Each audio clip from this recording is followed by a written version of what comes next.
Hello my kitchenettes and welcome to David's Kitchen Vegan. I hope you like my new apron. As those of you that follow me know that we have a family member that's vegan, and I've been trying to embrace the vegan cooking and baking, and since I'm making more and more vegan items, which I really like, I thought, well, how fun it would be to have a separate apron so that those of you that are looking for the vegan recipes on my site, when you see the green hence vegan apron, you'll know that's a recipe for you. Today we're going to start off our first vegan recipe for the fall, and being that it's in the fall, I just love all those smells and flavors and the weather changing. And growing up in the Northeast in New York, apples were a big staple of the fall season. My mom making apple pie, we'd all gather around the table peeling the apples, and it was really a family event and something that brings back warm memories. So today, to kick off fall baking, I'm going to make a vegan and gluten-free apple cake. It has all the delicious flavors of the fall using apples and maple and cinnamon and ginger, and I think it's really going to be nice. So the first thing we need to do is make oat flour. And it sounds a little bit scary to do, but actually it's very, very easy, and I wanted to show you how to do this. So basically what we have here is just simply 4 cups of rolled old-fashioned oats. Not the quick oats, you want the original old-fashioned oats. And it's just 4 cups of the oats. You put this in a food processor, and I gotta tell you, this is a very old Krups food processor. There's, of course, a story behind it. When I moved to Atlanta back in 1993, one of my first friends and colleagues is a dear friend, Bessie, that lives in Atlanta, and she makes a couple of really good Greek dishes and an amazing baklava, but she's not a big baker, and so she had this food processor, and she would always tell me, what am I going to do with it? She goes, I'm going to give it to you. I know that it's going to go to good use.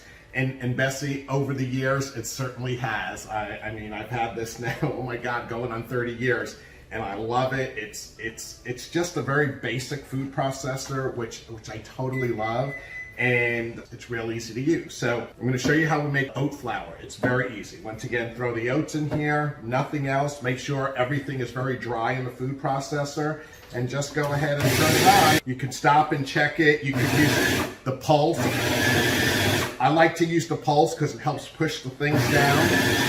And there you have it. It's a fine meal. And that is our oat flour. So we're going to use this as the main flour ingredient because don't forget we're doing gluten-free. I'm going to show you how we put this together. Okay, my kitchenettes, now that we have this wonderful oat flour, and you see how it just is literally just like flour, we're going to go ahead and mix the dry ingredients and then the wet ingredients and then combine the two. To our 4 cups of oat flour, we're also going to add 2 cups of almond flour. Not almond meal, but almond flour. Then to that, we're going to add a 1/4 cup of arrowroot powder or arrowroot flour. That's kind of like a starch. We also have 2 teaspoons of baking powder. We have 4 teaspoons of ground cinnamon. It's going to give it that really nice fall taste. We have 1 teaspoon of ginger, ground ginger. That is our dry ingredients. So we're just going to simply take those and use a whisk just to kind of incorporate everything together. So we have all of our flour mixture incorporated. There you go. So it looks and smells great. Now, in a separate bowl, we're going to go ahead and mix up our wet ingredients, which is 1 cup of almond milk, unsweetened. I have a 1/2 cup of melted coconut oil. I have just under 3/4 of a cup of pure maple syrup. I have a 1/4 cup, I use one of these little containers of applesauce. Once again, it's unsweetened, plain applesauce. And 2 teaspoons of vanilla extract. So that is in here, and I'm just going to whisk all this together so that it is incorporated. Very easy. Now, I am taking the wet ingredients, throwing it into the dry ingredients, and going to mix this all up to get it very well blended. Now, at this point, this batter is gonna, kind of be a little bit on the thick side.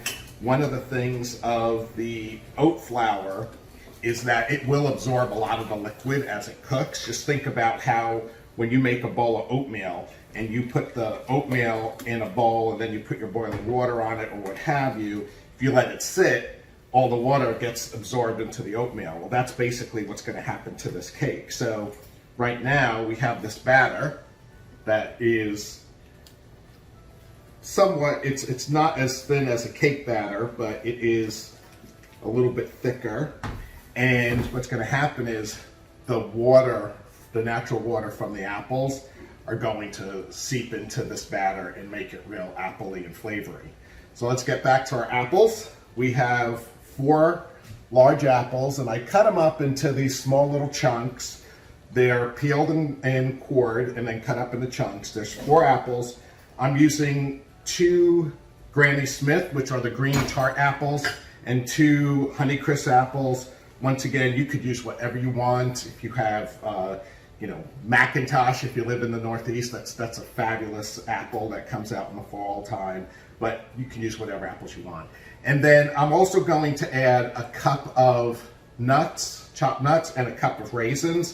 If you don't like nuts or raisins, you don't have to use any. You could use whatever nuts you want. I'm using walnuts, but if you don't like walnuts and you want to use pecans, that's fine. Or almonds. Yeah, I don't know if almonds would work so good. I would recommend using the walnuts or pecans for this particular recipe. There you have it. Everything is blended in here, and just making sure that we get all this batter mixed in together. I'm going to go ahead and put this into our greased tube pan. A lot of batter in here, which is great.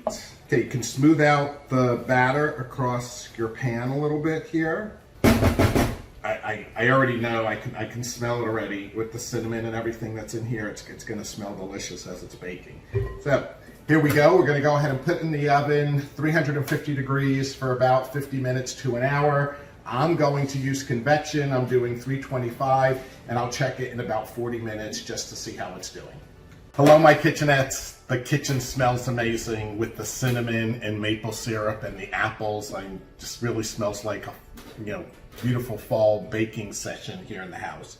When this one comes out, we're going to test it by using a knife. Oh, what's that sound? Well, that's my favorite sound. Let's go see what's going on here in the oven. Basically, we're going to use this knife just to kind of stick it in the center and see if it comes out dry, and then we're going to know that the cake's done. So let's go ahead and see how we're doing here. And it is done. So look at that. You take this out of here. It looks beautiful. It has a nice tint of brown on it. You can see a little bit there around the edges. We're just going to go ahead and let this sit probably for a good 15 minutes here, and then we're going to flip it and let it cool completely, and we'll glaze it with a confectioner's sugar and milk glaze. Okay, my kitchenettes, it's been about 15 minutes or so, so the time has come to flip this out. It's still pretty warm, but you can definitely hold it to the touch. We are simply just going to go ahead and take our cake rack and just simply flip it and hit it down and then pull it up. And there we go. Look at that. That looks perfect. And we're just going to go ahead, and you can see some of the caramelized apples on here. I can't wait to dig into it, but we're just going to go ahead and let it sit. We're going to pretty much let this cool completely, and then we'll put the glaze on it. See you later. Hello, my kitchenettes. Well, the cake is nice and cooled, and you can see I have it on the rack with a little piece of parchment paper underneath it. And now it's time to make the glaze. And simply what we're doing is we're taking about 3/4 to a cup of powdered sugar, and a teaspoon of maple syrup, and 2 teaspoons of almond milk. So that is making our glaze. As you can see, just whisk it up with a little bit of a whisk, and it's pretty thick. And we're just gently going to go ahead. I like to make it in one of these measuring cups. Number one, it has a handle on it. Number two, it has a spout, and it makes it easy to go ahead and put the glaze on top of the cake. So you can do different consistencies of glaze. Some people like to make it real thin and then do it more than once. I tend to like it to be more on the thicker side, and hopefully when I put one layer of glaze on, that is enough just to do it one time. You just kind of want to move this around a little bit. I'm doing it in a little bit of a zigzag fashion to get it all the way around. And you can see it's a nice little bit of a thick glaze here. And this is how we're just going to decorate this cake. It's nice and simple. I think the maple flavor would be excellent on it. And we're just going to go ahead and let the glaze dry. And when my niece Jessica and her girlfriend Sarah come over this evening, we will have this delicious apple cake for dessert. It's a really nice fall classic. It looks great. And I'll be back later when I show you how I put it on the plate and how we serve it up. My kitchenettes at this point as well, while the icing is still wet, if you want to just kind of sprinkle a little bit of sugar crystals or something, which I have here. These are just a nice kind of reddish pink color crystal. Not a lot, just a little bit, just to give a little something to the top. I think it looks great. So there you go. Now it has a little bit of a finished touch to it, and it makes it look really perfect and pretty. Love my kitchenettes. Well, the time has come for us to cut into this cake and see what it tastes like. I have one of my favorite little plates. I love penguins, and aren't these adorable plates, the little penguin plates. I got them someplace years ago after Christmas, and they were like 75% off. I was like, oh yeah, I need to buy these. So anyway, I'm gonna serve this on my penguin cake. And as you can see here, I have put a little bit of that sugar on it. And let's see what this looks like. Oh wow, looks great. As you can see all those pieces of apple and raisins and walnuts in there. And it seems very moist, which is a good thing. A lot of people worry about gluten-free and vegan that it's not very moist. Very tasty. I definitely recommend it. For your gluten-free vegan folks out here, it's a great cake for the fall. So I hope you have an opportunity to make it and share it with your friends. And for God's sakes, wash your hands. Ciao.